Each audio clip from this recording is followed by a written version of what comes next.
Hello and welcome to Moneycontrol. Well, continuing with our special conversation series on Diwali, I have yet another market veteran, Nilesh Shah, CIO of Envision Capital. Nilesh, thank you so much for your time this morning. Thank you. Thank you so much, Mahalakshmi. It's a pleasure to be here. Absolutely. So, first of all, take us through your experience this past year. What went right for you? What went wrong for you? Any new learnings? Well, it's been a wonderful year. It's a wonderful year for all. It's a wonderful year for the economy, for the markets, for all of us as investors. Mostly things going right. It's one of those very odd years where not too many things have gone wrong. In terms of what has worked well this year, essentially is the entire capital goods space that I believe is worked out quite well. Some of the bets on the digital side, they have worked well. What has not worked as well is the consumer staples piece, right. Especially businesses which are more focused on the mass market. That essentially has been languishing in the year gone by, but thankfully those are the things which have not worked are probably smaller in proportion to what has really worked. Tell me, this year really feels like a year of two halves, right? Till March, there was almost like fear on the street, especially in March, right? We went sub 17,000 and then there was this huge rally in mid caps. Till that time, even in March, starting of March, if you had asked somebody whether this was in the offing, one couldn't have seen it coming. So, what was that period like? And today, is it starkly different, or are you seeing this as some kind of catch up, or have we got into some kind of an exuberant mode? Well, it's probably a combination of both, especially in the post-COVID period. The mid and the smaller companies or the tier 2, tier 3 companies in any sector and across sectors have been performing exceptionally well or significantly higher than their large cap peers. You look at the technology space, the tier 2, tier 3 companies have done a lot better than, say, the big technology companies. If you look at banking, the smaller banks have performed better on all parameters versus the larger banks, and this is true for sectors across the board. Also, we were coming out of a period from October 21 to about the end of 22. Where the mid caps, small caps had gone sideways. You could call that more a risk off mode of the market. And so when we were in the early part of 23, we had a situation where the smaller companies had grown exceptionally better, stock prices had not moved, and therefore there was more value. Correct. And what we have then seen is sustained performance in terms of businesses from there on, and a lot of catch up in the stock prices as well. So it's been a combination of all, where valuations were attractive, growth, capital efficiency, the texture of the balance sheet, they all were a lot of better. And Mahalakshmi, one more thing is that the mid and smaller companies have significantly upped their investor communication versus remaining in a shell and remaining undiscovered. Right. They have caught the attention of fund managers and investors, thanks to also the kind of proactiveness with which they have been communicating. So it's been a combination of all of these things which probably have conjured up around the same time.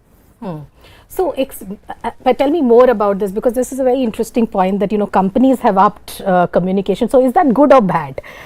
Because, when promoters and obviously, because there has been so much money that has been made in equity markets, and many of these entrepreneurs are also, promoters are also investing in markets and making money, right? So, if they up communication, is it like talking up the story, talking up stocks? What do you make out of it? That's inevitable. Okay, that's probably, you could call it the side effect of this initiative.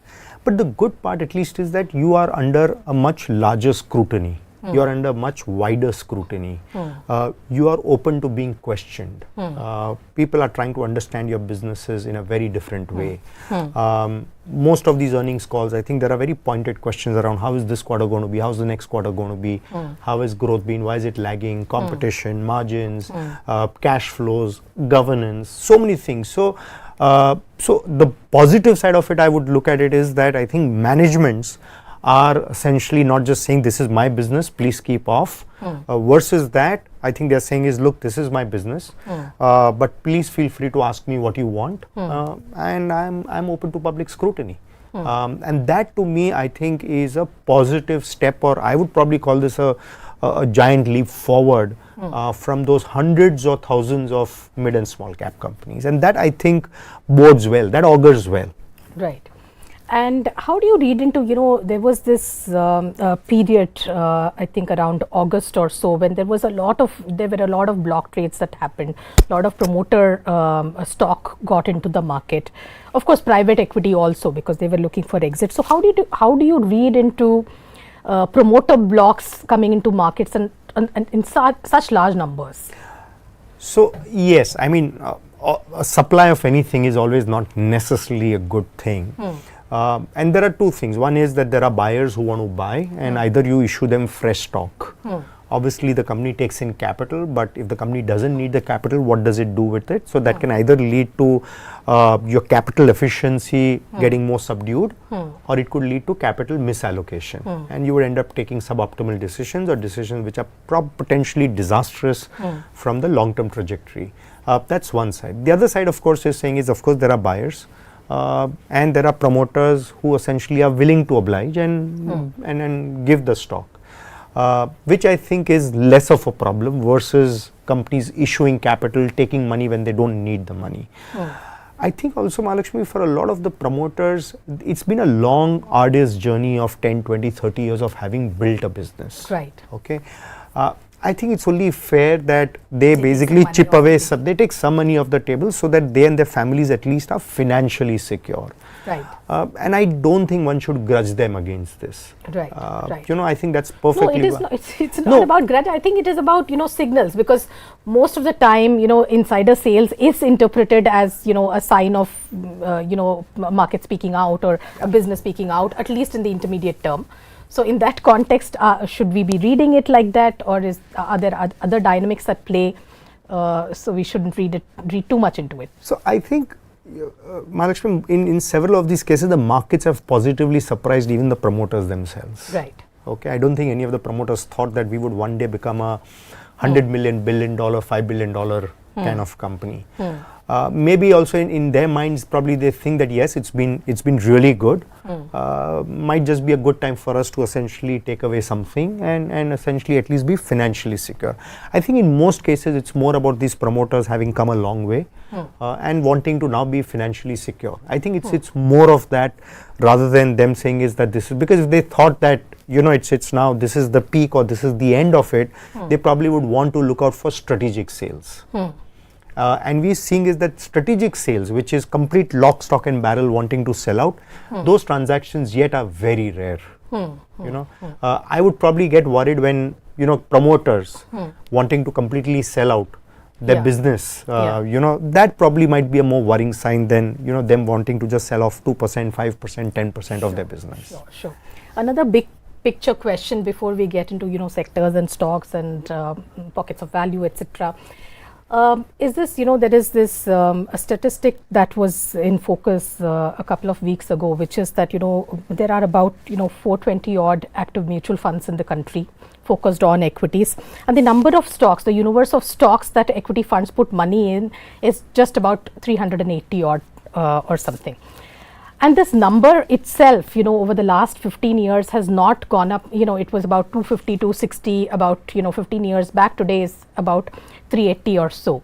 In comparison to that, if you look at the assets under management in mutual funds, overall AUM of the mutual fund industry, even as far as, 2013 or 2014 was not more than 7 lakh crores. Today it is 45 lakh crores. Yes. Of course, that time also maybe about 60% would have been in equities. Today, it might be just about the same. Yes.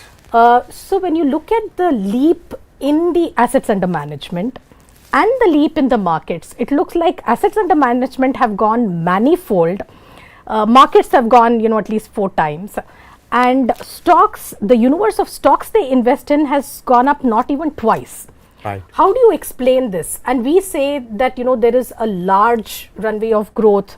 There are huge opportunities. How do you explain the fact that the universe of stocks that, institutions are willing to put their money in continues to be just less than 400? So, well, yeah, that's a very interesting perspective. I think for all mutual funds, no matter what your size is, there's a limitation to the number of stocks you want to buy or you have in your portfolio. So it doesn't mean that if your size was say 1,000 crores invested in say 25 stocks and suddenly tomorrow you become 20,000 crores, it doesn't mean that you are going to have 25 into 20, 500 positions. You essentially will still be, probably that 25 will increase to 30 or 40 or 50. Okay, so I'm not too sure if that's the that's probably the appropriate way to kind of look at the situation. Number one. Number two, no matter how big your universe is, your investable universe is not going to increase in a proportionate manner, because you're still wanting to put your money to the best performing companies. Okay, in the assessment or the judgment of the fund manager. It's not necessarily that if there are more companies, you're going to go and put your money into more companies. You're still going to be cherry picking and picking those businesses which are performing the best. It doesn't mean that the businesses you don't own are not growing or are not good companies. It's just that probably in the pecking order, they are not as great as maybe the top 30, 40, 50 or 100 companies. So I think mutual funds or any long-term investors will always be selective irrespective of their size. Now, yes, in the process when you end up going and buying the same set of stocks, the stock prices are bound to go up, and that's unfortunately it does happen. That's one more side effect of an uptrend or a bull market. Sure. So a related question to this is, we use this term loosely that too much money is chasing too few stocks and therefore the valuations are going up. Now, based on just this analysis or this thesis, is there a case for us to get accustomed to higher valuations because there is more money that is going to get apportioned over the same set of stocks or similar number of stocks? So my take on this is that over a period of time, valuations come in from essentially the intrinsic value of the business. Right. Liquidity and some of the other things, sentiment, are all only enablers. They are only hygiene factors. But the core essentially is the quality of the business, growth, the capital efficiency, the capital allocation and the governance.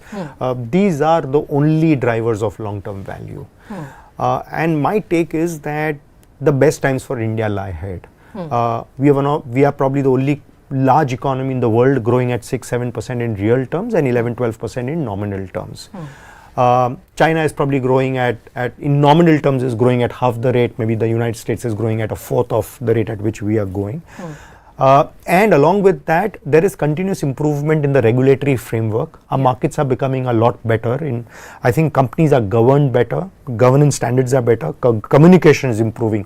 When you mix high growth, better capital efficiency and some of these softer issues, I clearly believe that this calls for a sustained level of higher valuations from versus what we have seen in the past. Right. Okay. If you just look at the Nifty companies, I'm not sure if the valuations have changed quite dramatically. I mean, our markets are used to trading at about 20 times on a trailing basis. I still think they're probably at around 20-21 times. Right. So my view is that a lot of the upside from here will depend on the growth of the businesses and sustained capital efficiency rather than any expansion of the P multiples. Okay, fair enough. So now let's steer back to where we started off. You said, industrials is the space where there was a lot of action, especially in the mid cap also, there are lots of stocks in that space. How do you size up the opportunities for this year? Is that an ongoing trend that you would continue to bet on, or have stocks run up? So there needs to be some level of consolidation. How do you see that space? I believe consolidation has been happening along the way. If you look at the markets tend to do very well for a few days, few weeks, and then there's some knee-jerk reaction because of which stock prices correct 10-15%. This is something which is an ongoing process. In terms of pockets of opportunities, clearly believe the opportunities will continue in the space of digitalization and premiumization on the consumer side. These are the two big places where you continue to see, and this is essentially digitalization is more about technology adoption. The young consumer is willing to adopt technology and prefers to transact online versus transacting essentially on the offline mode the way their parents or the earlier generation did. Right. Premiumization is more aspirational. Thanks to social media coming in, thanks to what you see around, thanks to how your peer group is behaving, you want to kind of consume better and better. You not necessarily want to consume more and more, but you want to consume better and better and move up there. I think these two are very enduring opportunities, and I believe that this will continue to, they have played out, they will continue to play out in the year ahead and maybe in the years ahead. The other pockets are around infrastructure build-up and industrialization. Both these are essentially two important themes which I think will play out for the medium term. There is a window of opportunity for the next 2, 3, 4, 5 years where this theme will play out. I mean, it's estimated that by 2030, India is going to be investing more than $1 trillion in infrastructure. Across railways, across ports, airports, waterways, a whole bunch of areas. This is where you're going to see a continued traction, and businesses which are either supplying components or equipment or providing services in building up India's infrastructure, as well as in helping India to industrialization and becoming a part of the global supply chain.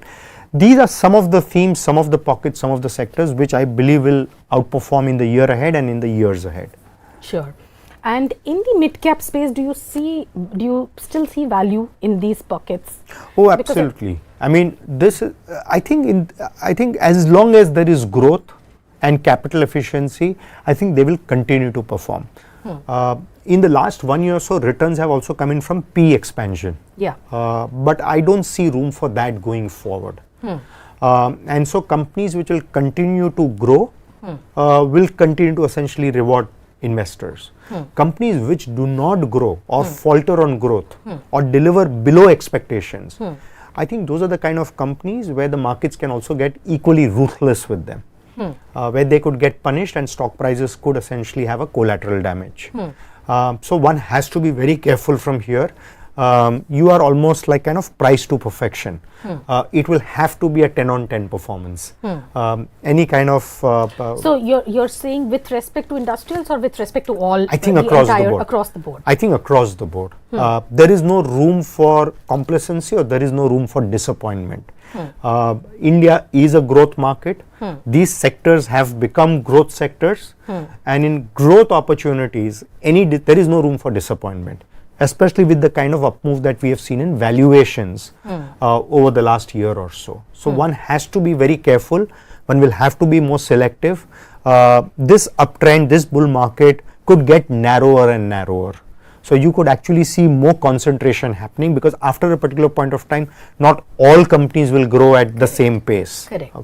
The low hanging fruit is behind us. Right. We will now have to be very careful in terms of what we are buying. Sectors may remain the same, but within those same set of sectors, you're going to see a lesser number of companies continuing to sustain performance, because as the but why would you say that? Usually that happens right at the end of the bull market, where the pyramid is really sharp and the market is really narrow. Now if we were to really project now the capex cycle has just about started. A lot of private capex has not even come about the way one thought it would come about. So that is still perhaps a few months away, and then we get into elections, etc., which we'll talk about. So isn't there case to be made for a far more broader economic recovery driven industrial growth? There will be broad based, but as any kind of an uptrend or a recovery or a growth momentum, as it upscales, you are not going to see every company being able to deal with that scale. Managing scale itself has its own set of challenges, and not everybody essentially can deliver on that. And what has happened over the last 1 year is valuations of pretty much most companies have gone up, in the hope that they will continue to deliver. But as the game gets bigger, as the economy becomes bigger, challenges of execution will come to the fore for many individual companies. And those individual companies which fail to live up to expectations will get punished, and companies which deliver in line with expectations or more than expectations will get rewarded, and will probably continue to get rewarded disproportionately. And that's essentially the nature of the market. Right. So from a mutual fund manager's perspective today, people say that large caps and mega caps have not performed over the last 2 years. Therefore, valuations optically look cheaper than mid caps and small caps. From an individual investor's perspective, I mean, you don't have the problem of liquidity, impact cost, etc., etc. So that is also a good playing ground. But purely from a risk reward perspective, how do you see the opportunity in large cap versus mid cap? I would still think we all have to be bottom up. Mid caps, small caps have done well because also the growth differential has been significantly higher, like what we were earlier alluding to. And take the case of banks. It's a classic case where some of the well-run large banks have totally underperformed or not given returns over the last 3 years. Absolutely. But that's because not that their performance has been weak. It's just that there are a whole bunch of maybe another 6 or 8 or 10 banks and maybe another 6 or 10 specialized lenders who are growing at say a 20-25% versus the big banks growing at 15%. Right.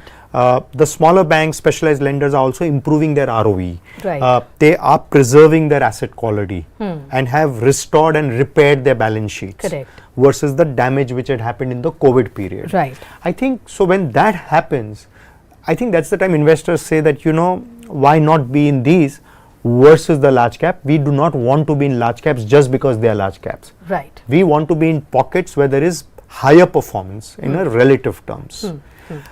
It's also true that the markets will get to a stage, which I don't think that stage has come, will get to a stage where maybe the smaller pockets will get more than priced in. Right, right. And that will be the inflection point or the rallying point for some of the large caps to come back in vogue. Okay, okay. So So we are not there yet. We don't seem to be there. Yeah, no, I was asking this question only because you were saying that, we could see a narrowing of the rally and the Yes. fact that, now companies might get into this area where execution may become Yes. a bit of a challenge. Right. In which case, is it a good idea to take shelter in companies which probably show moderate growth, but, you can be reasonably sure that they are more proven track record, the managements are more reliable, you can be assured of certain level of execution. So therefore the incidence of accidents may be lower. So my question was more from how we go from here. I think from here, I still believe that, the mid cap, small cap still present a very attractive opportunity. Sure. I think one of the challenges for the large cap space is that at least foreigners or foreign investors or foreign managers find a lot of comfort in the large caps. Unfortunately, they don't yet seem to have taken that leap of faith. Though April to September was good in terms of FPI flows, but again, they have resumed their selling. Right.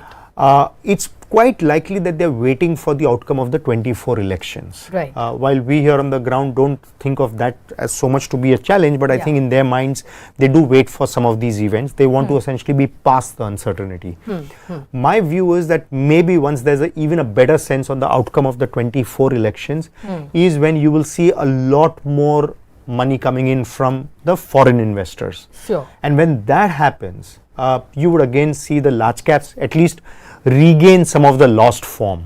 I'm not sure how much they will outperform, but at least in terms of even absolute returns, I think they will regain their lost form when you see a gush of liquidity coming in from the foreigners. Sure, and my view is that that's probably just a few weeks or few months away. Sure. So two things have to go right. One, the election results. You're saying that FPIs are actually holding back.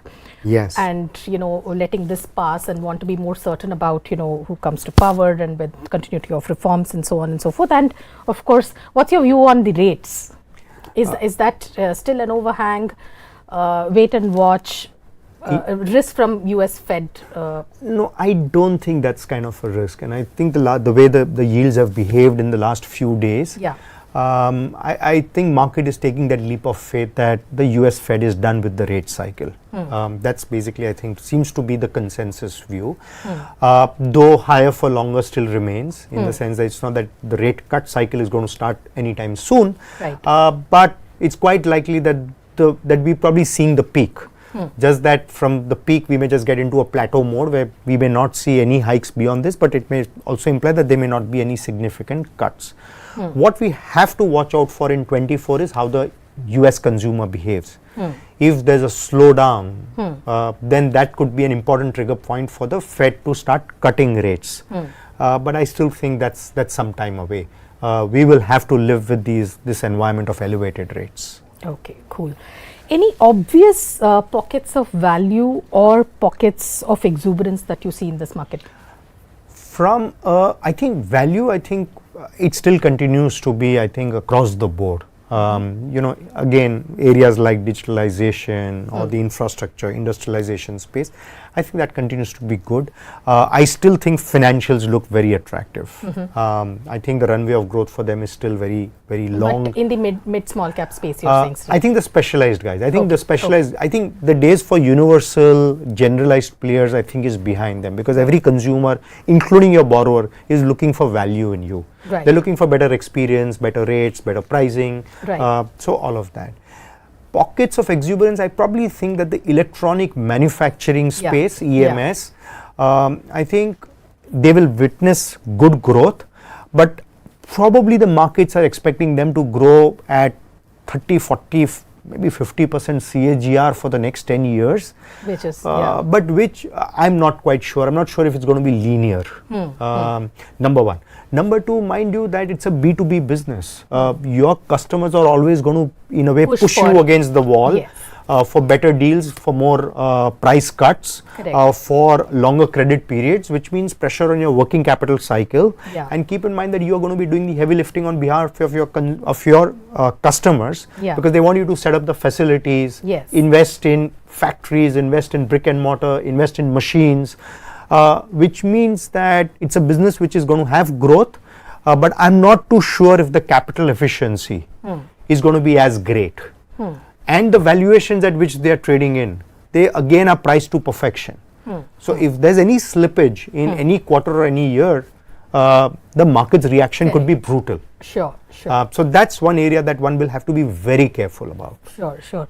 No, couldn't agree more. The other thing is also this, specialty chemicals space, which had similar kind of optimism a few years ago. People thought that this was, we've not even scratched the surface. There is so much runway, and then suddenly you see that, the destocking problem and all of that, and several quarters of disappointment, and we don't know when it's going to end. So what is your view on specialty chemicals? Do you see value there? Is this an opportunity to buy some of these companies because they have growth, or is this negative period yet to completely play out? Well, we've stayed away from the specialty chemicals business. Why is that?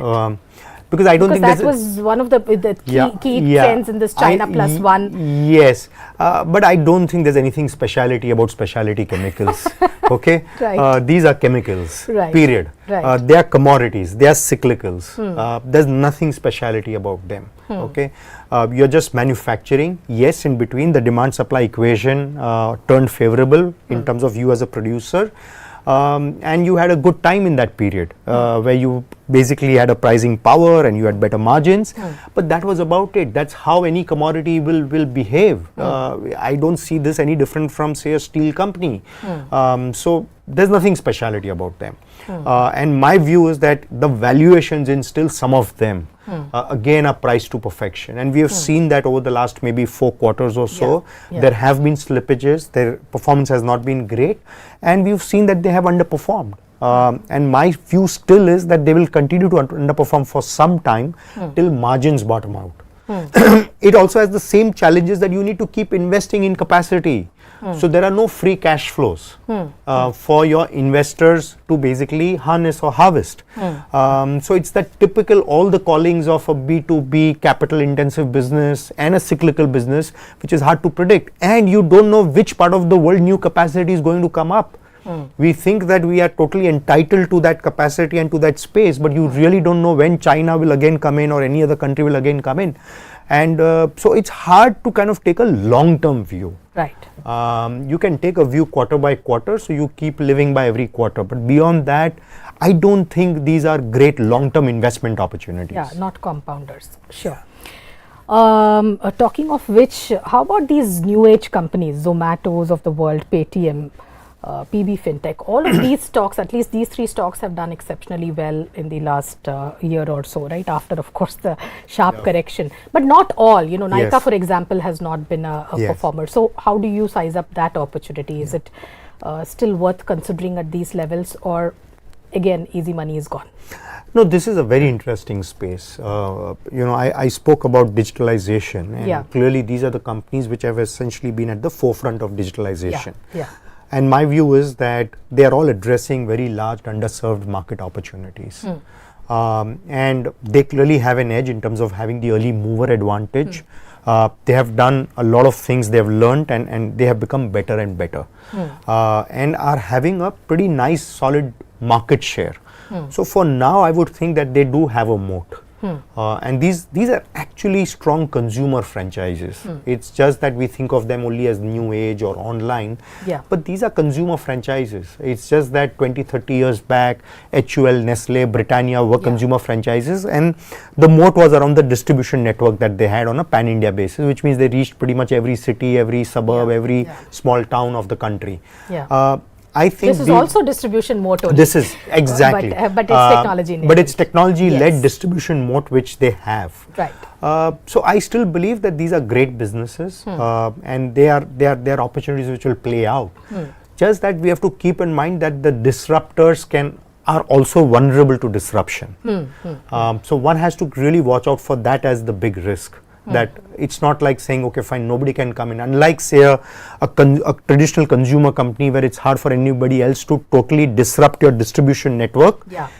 Here, with the power of technology and a better consumer interface and experience, you can get disrupted. So that to me is the only risk which is there with them. But right now, all of them visible to you in any of these three companies which have done well? So I think Paytm is anyway in a crowded space, right? Okay, but they still continue to do very well in that space, right? Okay, but it's in a crowded space, and you're going to have more competition from players like Jio Finance or people like Bajaj Finance upping the game further. Correct. But it's a crowded space.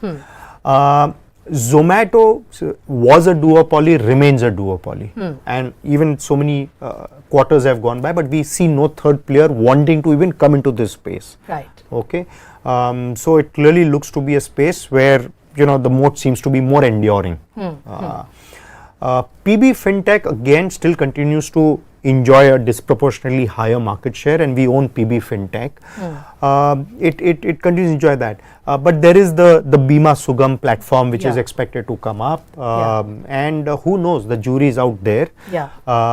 Clearly they also have a right to win. So let's see how that plays out, but I think there are that space again is getting competitive. It's not that PhonePe is upping the ante out there.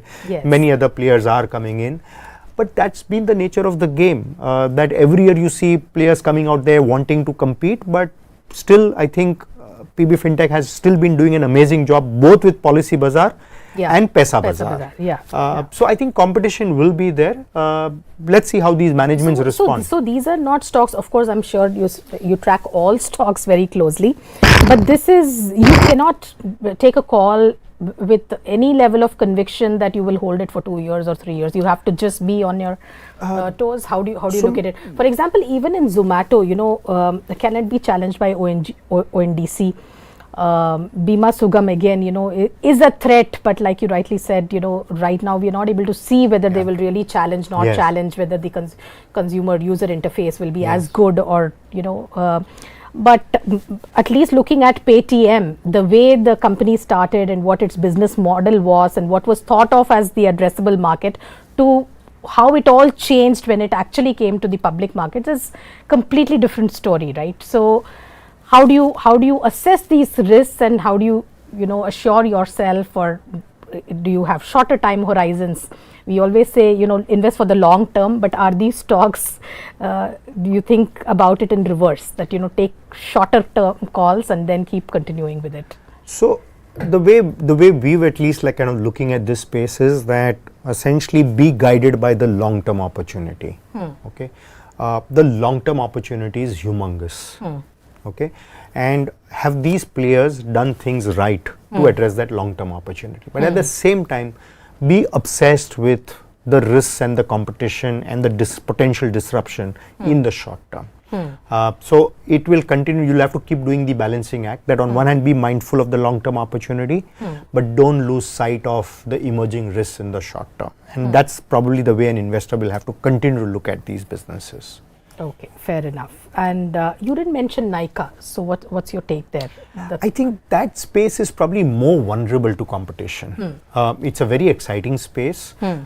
Personal care is a space which essentially is expected to grow, and especially segments to do with beauty and wellness and fashion will do even better. And as we have a higher proportion of the women or the share of female workers in the overall scheme of things increasing, I think there is a nice runway of growth for a player like Nykaa. The challenge is that we've already seen the big boys wanting to come in that space. Correct. So my view is that maybe for the next few quarters, I think the challenges will continue for a player like Nykaa because it is the market leader. Yeah. And the market leader always has the most to lose or is always the most vulnerable. Yes.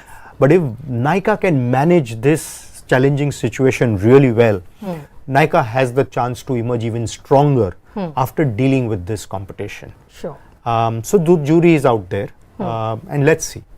And would you say the same for Bajaj Finance? What is the potential disruption that Jio can bring in? My view is that I think there's room for all of them. This market is probably estimated to be whatever 100 lakh crore or 150 lakh crore market. All these players, be it Bajaj Finance or Paytm and all of that, are probably yet 1-3% of the market. So probably there's room for all. I still think India has a very large segment of unbanked players. The new to credit segment is only growing, and each one of these players will have their own strategy to make the most out of this opportunity. At least for the next 5 years, I wouldn't be worried about the opportunity. It's just that maybe a Bajaj Finance, having grown so much, will probably grow at maybe more, will grow at say maybe 20-25% in terms of annualized growth. A player like Jio Finance or a Paytm might be able to grow at a faster pace just because they are starting off and have a relatively lower base to deal with. That's the only thing, but I believe that all these players have an equal chance to win, and they will all probably grow in double digits for the foreseeable future. Okay, cool. Now Diwali gift, Nilesh, 3 stock picks. Oh, that's a tough one because like what we have been discussing, that it's a broad-based kind of an opportunity. So very difficult to really call that out. But my view would be that I think from the digital space, I still think that players like PB Fintech or Angel One, which we own, I think are very good. The second could be again a young bank like IDFC First Bank, which I think has been growing well and has gone through the stage of repair over the last 5 years. Right. Maybe it's time for them to now grow at a significantly higher pace versus the industry. I think that's an interesting space. Another company in the financial space that we like is Home First. It is into affordable housing finance and is a technology-led company which essentially has pretty much done a lot of things right in terms of its technology, has managed asset quality relatively well. I think these are some of the opportunities which I think should play out very well in the year ahead and maybe in the years ahead. Okay, tell me about Angel One. Sounds very interesting. Of course, part of the a lot of the growth has happened because of derivatives volume going up. Do you see any threat to that part of the business, or it's here to stay? Because from the regulatory perspective also, the regulators also seem to be more concerned that all the volume is happening there, and this has been articulated, and obviously the role of influencers in augmenting these volumes, and all of that is coming under regulatory scrutiny now. What kind of impact can that have on their top line? So I'd probably answer, I think the answer to that lies in Angel One's past and its future, and we own the stock, and so I must make that disclaimer. The answer lies in its past and its future. I believe Angel One is a standout example of transformation. Earlier on, maybe 5-7 years back, it transformed from an offline player to an online player, and it did that transformation very successfully. Right. It saw the writing on the wall that the days of the offline physical players are behind, and it's over to now online. I believe that its future will be in Angel One successfully transforming itself from a monoline online broking platform to a invest tech platform or a wealth tech platform where it offers other asset classes, it offers other products beyond equity broking or derivatives broking. I believe that will continue to be the flywheel for the business. But if you were to ask me from a very long-term point of view, India is moving from a nation of savers to investors. And when we say investors, it's not necessarily just equity investors, but investors in bonds, government securities, commodities, currencies, international equities, mutual funds. Those are some of the very emerging opportunities. And my view is that the future for Angel One lies in it being able to successfully transform itself from being a monoline player to being a very integrated, comprehensive invest tech or a fintech platform. Sure, sure. On that note, Nilesh, thank you so much. It was such a lovely discussion. It's always a pleasure talking to you. Thank you so much, Mahalakshmi. Thank you.